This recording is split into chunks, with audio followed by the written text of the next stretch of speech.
할렐루야. 오늘도 말씀을 깨닫는 지혜와 응답받는 기도 요청이 우리 가운데 넘치게 되기를 간절히 소망합니다. 오늘 함께 말씀을 나눌 요엘서는요, 이름에서도 알 수 있듯이 요엘이라는 선지자가 하나님께로부터 받은 계시의 말씀들을 성령의 감동에 의하여서 기록한 예언서입니다. 그런데 선지자 요엘이 어떤 사람이었는지 성경에 자세히 소개하고 있지 않다 보니까 요엘 선지자가 어떤 사람이었는지 그리고 어떤 선지자였는지 잘 알 수가 없습니다. 그래서 본서의 1장 1절에 그가 소개하고 있는 내용이 그를 알고자 하는 내용의 전부라고도 할 수가 있는데요, 우리 함께 1장 1절 말씀을 읽어보도록 하겠습니다. 요엘이 어떤 선지자였는지 어떤 사람이었는지 우리 1장 1절 말씀을 함께 보시겠습니다. 부두엘의 아들 요엘에게 임한 여호와의 말씀이라. 아멘. 요엘이 누구의 아들이라고 소개하고 있습니까? 네, 부두엘의 아들이라고 소개하고 있습니다. 여기서 아버지 부두엘의 이름의 뜻은 하나님을 확신하는 자라는 의미를 가지고 있습니다. 그리고 요엘이라고 하는 이름 역시 여호와는 하나님이시다라는 의미를 가지고 있습니다. 아버지와 아들이 모두 하나님을 경외하는 신앙적 의미가 있는 이 이름을 가지고 있다는 것은 분명 요엘의 가정이 신실한 신앙적 배경을 가지고 있음을 유추해 볼 수가 있겠죠. 그리고 이 당시 요엘이라는 이름은 너무나도 흔한 이름이었습니다. 예전에 우리나라에 흔한 이름이 어떤 이름이 있었죠? 우리가 잘 아는 책에도 나오죠. 교과서에도 영희와 철수라는 이름이 흔했던 것처럼 이 당시에 흔하였던 이름이 무엇이었냐면 요엘이라는 이름이었습니다. 그리고 지금 우리가 믿음의 가정을 이루고 있는 자녀들 중에 아주 흔한 이름들이 있죠. 우리 하준이, 예준이, 또 하은이, 주은이, 예은이 등등 신앙의 집안에서 너무나도 많은 이런 이름들인데 이 요엘이라고 하는 이름이 이 당시에 너무나도 흔한 이름이었다라는 것이죠. 그리고 구약 성경에 기록된 요엘이라는 이름을 가진 사람이 12명이나 더 기록되어 있습니다. 하지만 요엘서의 저자를 구약에 나오는 다른 요엘들과 연관지어서 우리가 살펴볼 수는 없어요. 또 생각해 볼 수 있는 것은 요엘에 대한 다른 정보가 나와 있지 않다는 사실인데요, 요엘이 당대에 너무나도 잘 알려진 사람이었기 때문에 그의 신원에 대해서 더 이상 이 성경에 기록하지 않아도 그가 어떤 사람인지 모두 다 알고 있었기 때문에 이 성경에 기록되지 않았다라는 것입니다. 더 이상의 설명이 필요 없었다라는 것이죠. 또한 요엘 말씀을 통해서 그가 남유다 왕국의 수도 예루살렘의 사정을 아주 잘 알고 있었던 사람임을 알 수가 있습니다. 이것으로 보아서 그가 남유다의 수도 예루살렘 출신의 사람이 아니었는가 조심스럽게 우리가 한번 또 추측해 볼 수도 있겠죠. 또 하나님은 죄악이 관영한 시대, 하나님을 믿는 신앙이 조롱받고 외면받게 되는 어두운 시대에 이 요엘 선지자를 택하셔서 그 시대의 범죄와 죄악을 지적하고 회개를 강하게 촉구하도록 하셨습니다. 많은 사람들 앞에서 담대하게 죄악을 지적하고 회개를 선포하는 요엘 선지자의 모습이 마치 신약 시대의 세례 요한과도 비슷하다라고 성경학자들은 이야기합니다. 그만큼 하나님 앞에서 매우 깨끗하고 존귀하게 쓰임받은 사람이 바로 이 요엘 선지자라고 할 수가 있습니다. 그런데 요엘서는 다른 선지서와 달리 당시의 왕이 누구였는지 이 책에 기록되어 있지 않다 보니까 이 책이 어느 시기에 언제 쓰여졌는지 정확하게 알기가 어렵습니다. 그런데 요엘서가 어느 시대에 기록되었는지 우리가 알 필요도 없습니다. 물론 알면 더 좋겠지만 몰라도 되는 것이 요엘서의 메시지를 이해하는데 그 연도나 시기가 독자들에게 중요하지 않다라는 것이죠. 왜 그럴까요?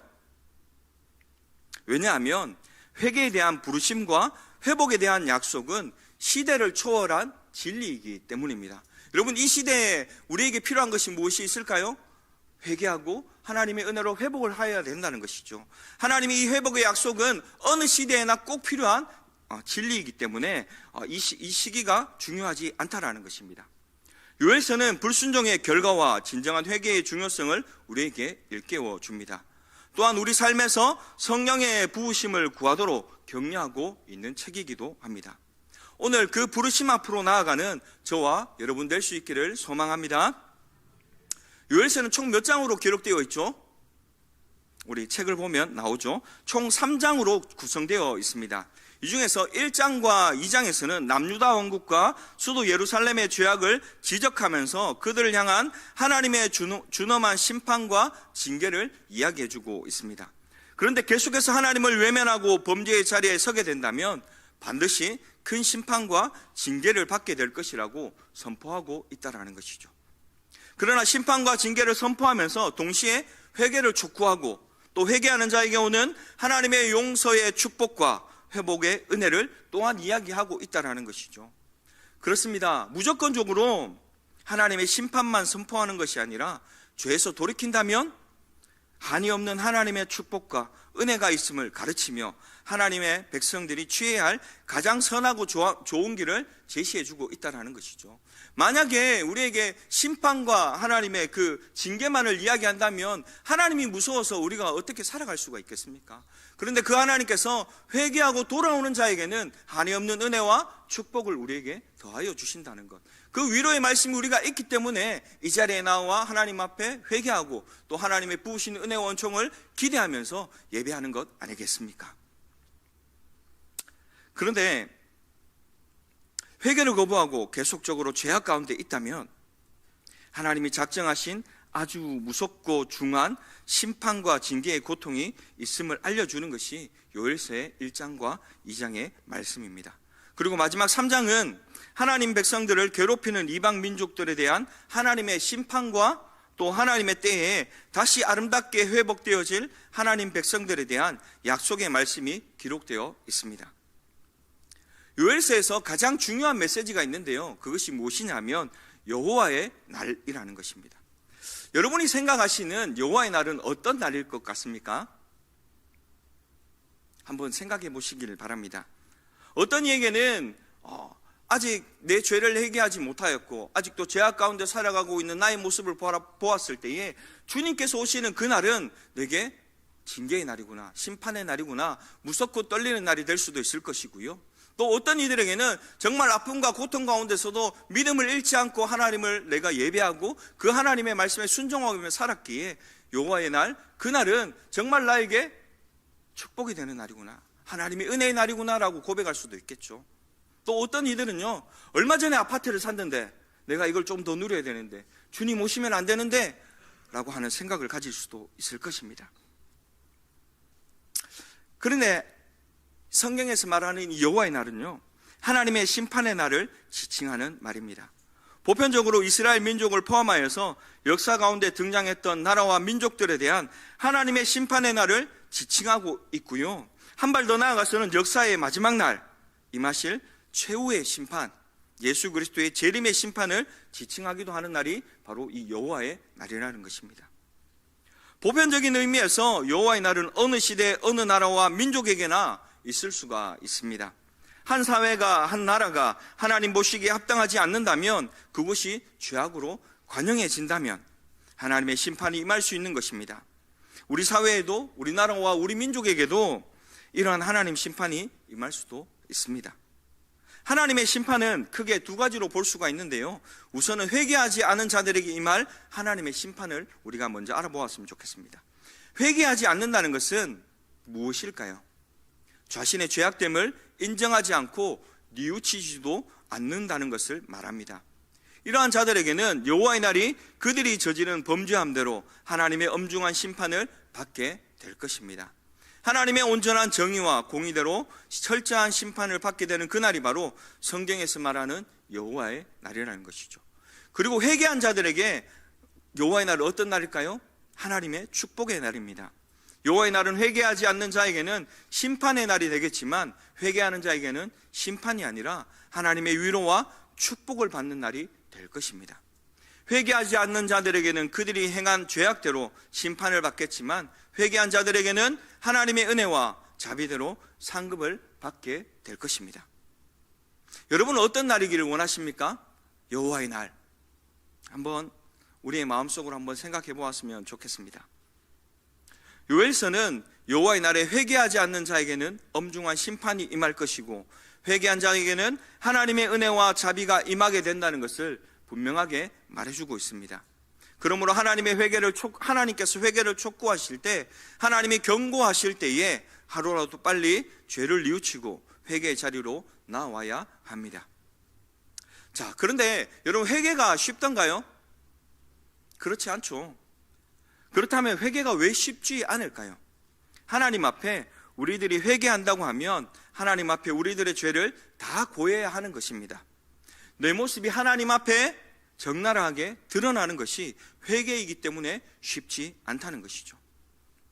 여러분, 우리가 소선지서의 말씀을 보고 있는데요, 이 소선지서 예언서의 공식은 간단합니다. 하나님께서 우리를 심판하실 것인데 너희들이 돌아와 하나님께 회개하면 하나님이 용서해 주신다는 것입니다. 여러분, 이 사실 믿으시나요? 그런데 이 간단한 공식을요, 사람들이 잘 따라오지 못합니다. 왜 그럴까요? 회개가 두렵기 때문입니다. 아마 이것은 그 시대의 사람들에게만 해당되는 것이 아니라 오늘을 살아가고 있는 우리에게도 동일한 이야기일 것입니다. 앤디 스탠리 목사님의 글 중에 이런 문장이 있습니다. 제가 한번 읽어드릴게요. 우리가 고백에 따른 결과를 두려워하는 까닭은 숨기는 데 따른 결과를 아직 알지 못하기 때문이다. 말이 좀 어렵죠?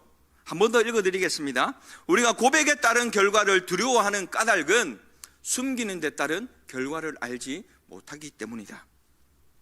회개하는 것이 두렵습니다.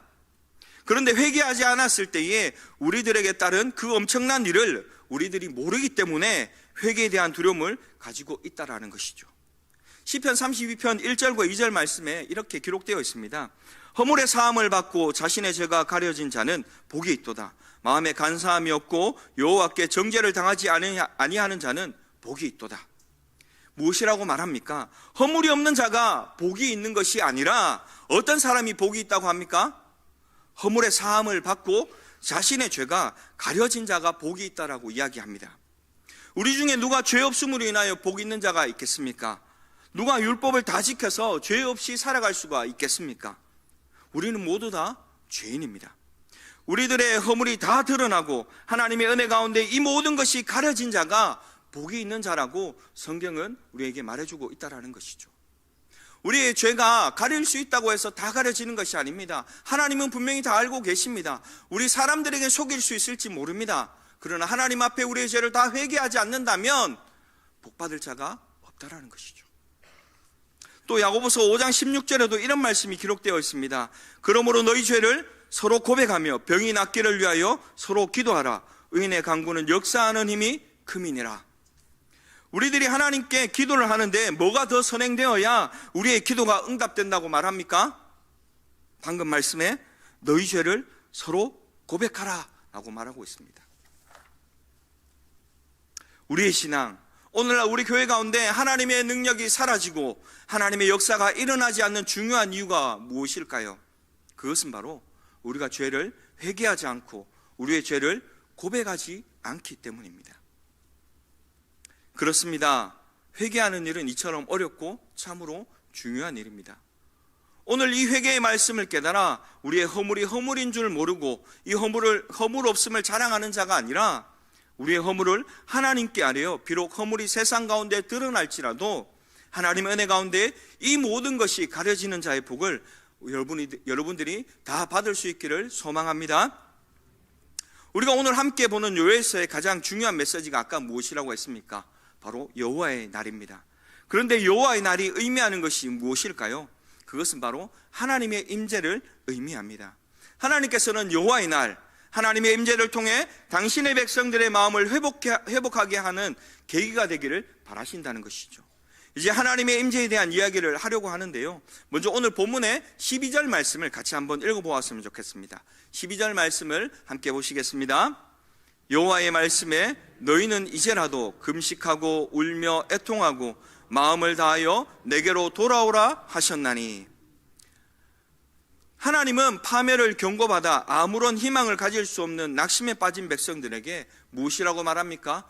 이제라도 회개할 것을 촉구하십니다. 아직 소망이 있다는 말입니다. 이미 심판을 선고하셨다 하더라도 하나님은 이 백성의 반응에 따라서 뜻을 돌이키시겠다라고 말해주고 있습니다. 여러분, 2023년 연말에 저와 함께 12월 달에 호세아서의 말씀을 가지고 너희 묵은 땅을 기경하라. 우리의 마음속에 있는 모든 묵은 땅, 죄악의 마음들을 다 기경하여서 새로운 마음이 달라고 하는 말씀을 가지고 결단하기도 했었습니다. 그리고 개인적으로도 2023년 한 해를 보내면서 지난 한 해 그리고 살아온 모든 날들의 죄악들을 이제 청산하고 2024년에 새로운 마음으로 하나님 앞에 바로 세워진 예배자가 되기를 결단하셨지 않습니까? 그리고 2024년이 시작되어서 이미 1월에 이제 1월 말이 다 되어가고 있습니다. 그런데 우리의 결단이 지켜지지 못해서 다시 옛 모습으로 돌아가고 이제 뭐 벌써 이만큼 지나왔는데 뭐 다시 연말이 되면 다시 결단하지 뭐라고 생각하는 분들도 있을지도 모르겠습니다. 그런데 하나님께서 말씀하시기를 이제라도 너희 마음을 돌이키고 하나님께 다시 돌아오라. 그러면 너희에게 회개의 은혜 그리고 구원의 은총과 하나님의 기쁨을 회복하시겠다라고 말해주고 있다는 것이죠. 이어서 본문 13절과 14절 말씀에 이렇게 기록되어 있습니다. 너희는 옷을 찢지 말고 마음을 찢고 너희 하나님 여호와께로 돌아올지어다. 그는 은혜로우시며 자비로우시며 노하기를 더디하시며 인애가 크시사 뜻을 돌이켜 재앙을 내리지 아니하시나니 주께서 혹시 마음과 뜻을 돌이키시고 그 뒤에 복을 내리사 너희 하나님 여호와께 소제와 전제를 드리게 하지 아니하실는지 누가 알겠느냐. 아멘. 오늘 하나님의 무서운 심판을 이야기하고 있지만 여호와의 날 하나님의 임재 앞에 돌아오면 하나님께서 우리를 회복시켜 주시겠다고 하는 말씀을 하고 있는 것입니다. 여호와의 날이 이를 때에 우리에게 유일한 소망이 있다면 그것은 바로 여호와께 돌아가는 것입니다. 여호와께 돌아간다고 하는 의미는 여호와의 부재 가운데 살던 우리가 여호와의 임재 가운데 사는 것을 말해주는 것입니다. 여러분 어떠한 모습으로 살아가고 있습니까? 하나님 없는 인생으로 살아가고 있습니까? 그렇다면 하나님께 돌아오는 자, 하나님의 임재 가운데 살아가는 자, 하나님의 인도하심을 따라 살아가는 자 될 수 있기를 간절히 소망합니다. 그런데 하나님께서 이렇게 뜻을 돌이키시도록 하는 회개는 단순히 옷을 찢고 울며 제사를 드리는 식의 특정한 행동만을 말하지 않습니다. 하나님은 진실한 마음의 회개를 원하신다는 것이죠. 사실 유다 백성들은 제사와 회개에 매우 능숙한 사람들이었습니다. 그들은 어떤 절차로 제사를 드리고 어떤 문구로 기도를 해야 할지 너무나도 잘 아는 종교 행위에 익숙한 사람들이었습니다. 그러나 하나님은 행위가 아니라 마음을 보시는 분이시죠. 하나님이 원하시는 것은 이 백성이 진정으로 뜻을 돌이켜 하나님께로 돌아오는 마음의 회복이었습니다. 하나님은 심판의 경고를 통해 이 백성들이 진실한 회개라고 하는 마음의 회복을 경험하기를 바라셨던 것이죠. 하나님은 언제나 회개한 자들을 받아주시고 회복해 하실 준비가 되어 있으십니다. 그런데 하나님께서도 용서하지 못할 죄가 있어요. 그것이 무엇일까요? 하나님이 용서하지 못할 게 있을까? 이게 무슨 소리지라고 생각하실 수도 있지만 하나님께서 용서하지 못하실 죄가 딱 하나가 있습니다. 그것이 무엇이냐면 회개하지 않는 죄입니다. 그 외에는 회개하면 모두 받아주시고 용서하여 주신다는 것이죠. 그러므로 저와 여러분들은 회개치 않는 가장 큰 죄악의 자리에 서지 않게 되기를 간절히 소망합니다. 이처럼 하나님의 백성이 회개함을 통해 주님을 향한 마음을 회복하게 되었을 때 어떤 일이 일어나게 될까요? 바로 예배가 회복되어집니다. 이스라엘 백성들이 공식적으로 금식하는 날은 1년에 한 번이었습니다. 그날이 언제냐면 속죄일입니다. 속죄일에만 그들이 공식적으로 금식을 선포하고 금식하는 날로 지켰습니다. 그리고 또 개개인의 뜻을 정하고 작정하여서 자율적으로 금식을 행할 수는 있었지만 온 백성들이 금식을 하는 날은 공식적으로 이 속죄일밖에 없었습니다. 그런데 오늘 본문에 보니까 하나님께서 친히 금식일을 행하라고 정하라고 말씀하십니다. 우리 본문 15절 말씀을 같이 읽어보시겠습니다. 15절 말씀입니다. 너희는 시온에서 나팔을 불어 거룩한 금식일을 정하고 성회를 소집하라. 아멘. 여기서 금식일을 정하고 성회로 모이라는 것은 이스라엘 백성들이 회개를 하기 위하여 다 함께 모이라는 것을 말합니다. 시온은 남유다 왕국의 수도 예루살렘을 지칭하는 말입니다. 이스라엘 백성들은 6월절이나 중요한 절기가 되면 모두 예루살렘 성전에 모여서 하나님의 말씀을 들었습니다. 그런데 지금은 속죄일이나 특별한 절기가 아님에도 불구하고 모든 이들이 예루살렘 성전에 모여서 금식하라고 하나님께서 말씀하고 있다는 것이죠. 이것이 무엇을 말할까요? 이것은 그만큼 이스라엘 백성들이 처한 상황이 아주 위급하고 중대하다는 사실을 말하고 있다는 것이죠. 앞선 12절에서 금식하고 울며 애통하라고 하는 말씀은 하나님 백성들 개개인을 향한 회개의 선포라고 할 수 있는데, 개인적 삶의 영역에서 하나님 앞에 범죄했던 것들을 회개하라는 메시지였습니다. 그리고 15절에서 금식일을 정하고 성회로 모이라는 것은 온 백성들이 다 함께 회개해야 하는 공동체적 영역에 속해 있다고 볼 수 있는 것입니다. 이제 개개인이 회개하는 자리에서 끝나지 말고 모든 이들이 다 함께 하나님 앞에 나와서 진실되게 회개하는 자리로 나아가야 한다는 것입니다. 그런데 유다 백성들이 어떤 사람들입니까? 늘 하나님께 예배를 드렸던 사람들이지 않습니까? 그들은 예배뿐만이 아니라 절기를 따라 금식도 곧잘 해왔습니다. 그런데 하나님께서 그들에게 요구하신 것은 의례껏 모여서 드리는 예배가 아니라 거룩하신 하나님의 성품을 따라 당신의 백성들이 거룩하게 예배 드리길 원하셨던 것입니다. 그래서 거룩한 금식일을 정하고 거룩한 모임을 소집하라고 명하신 것이죠. 그렇다면 거룩한 예배란 어떤 예배일까요?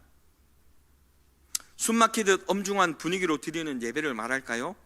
그렇지 않습니다.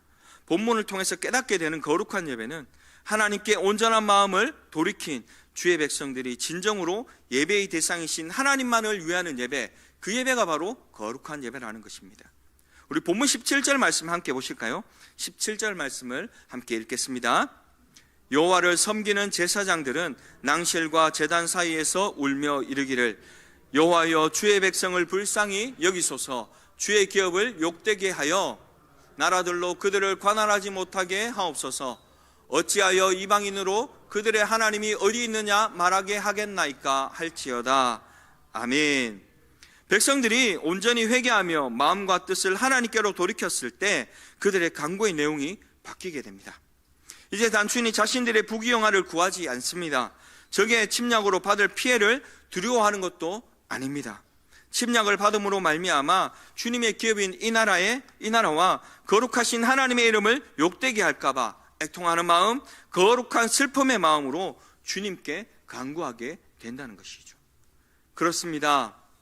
모든 생각과 시선을 내 중심에서 하나님 중심으로 전환하여 드리는 예배가 바로 구별하여 드리는 예배, 거룩한 예배라고 할 수가 있습니다.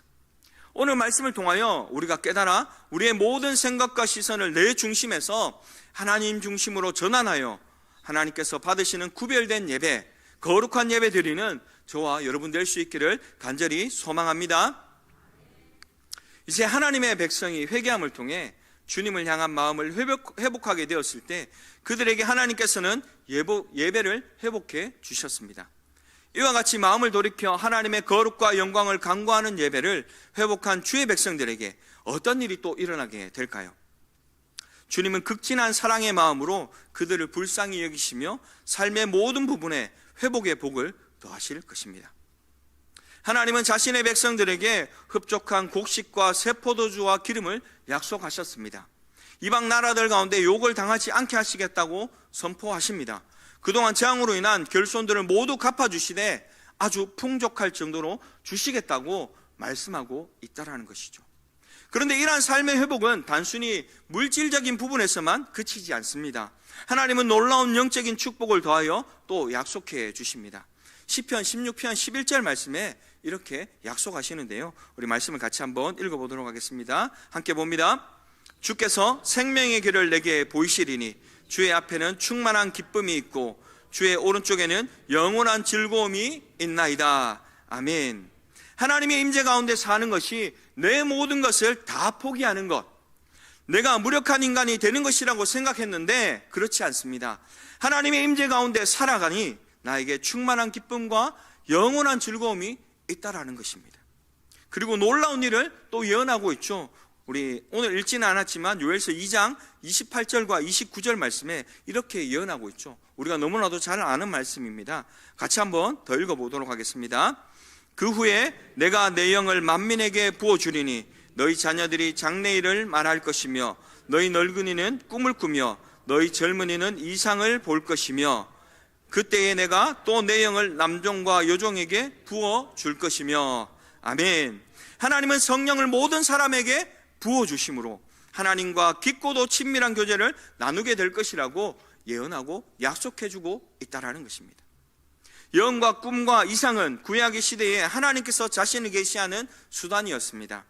하나님은 어린 자녀들로부터 청년과 노인에 이르기까지, 제사장과 귀족과 평민을 넘어서 남종과 여종들에게 이르기까지 모든 사람들이 성령을 받음으로 하나님의 뜻을 알고 하나님과 교제하며 그 깊고도 충만한 하나님과의 사귐을 경험하게 될 것이라고 말해주고 있습니다. 이 축복을 받아 누리는 저와 여러분 될 수 있기를 소망합니다. 이제 말씀을 맺고자 합니다.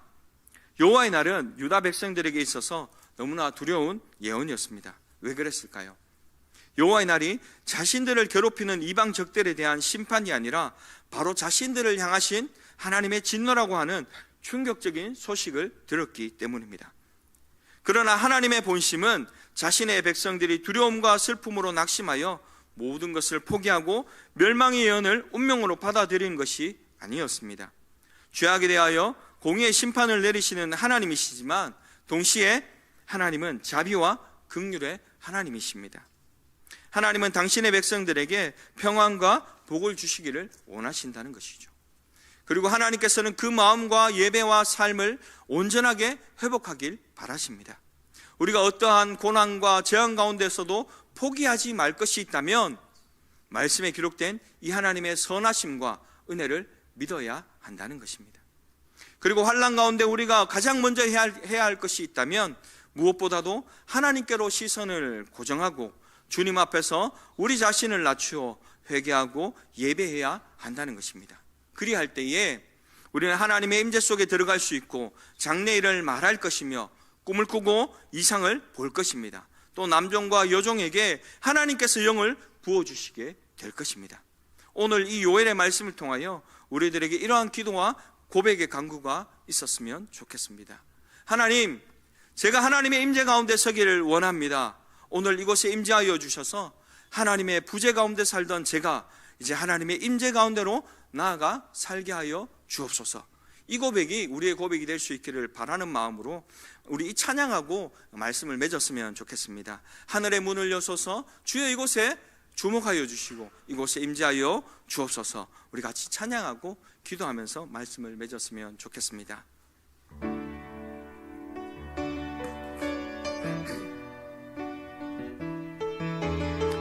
하늘의 문을 여소서, 하늘의 문을 여소서, 이곳을 주목하소서. 주를 향한 노래가 꺼지지 않으니 하늘을 열고 보소서. 이곳에 임재하소서. 주님을 기다립니다. 기도의 향기가 하늘에 닿으니 주여 임재하여 주소서. 이곳에 오셔서 이곳에 앉으소서. 이곳에서 드리는 예배를 받으소서. 주님의 이름만이 오직 주의 이름만 이곳에 있습니다. 이곳에 오셔서, 이곳에 오셔서 이곳에 앉으소서. 이곳에서 드리는 예배를 받으소서. 주님의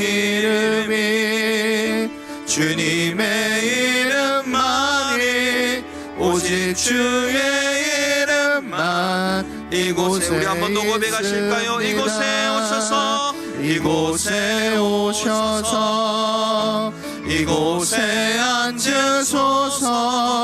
이곳에서 드리는 예배를 받으소서. 주님의 이름만이 오직 주의 이름만 이곳에 있습니다.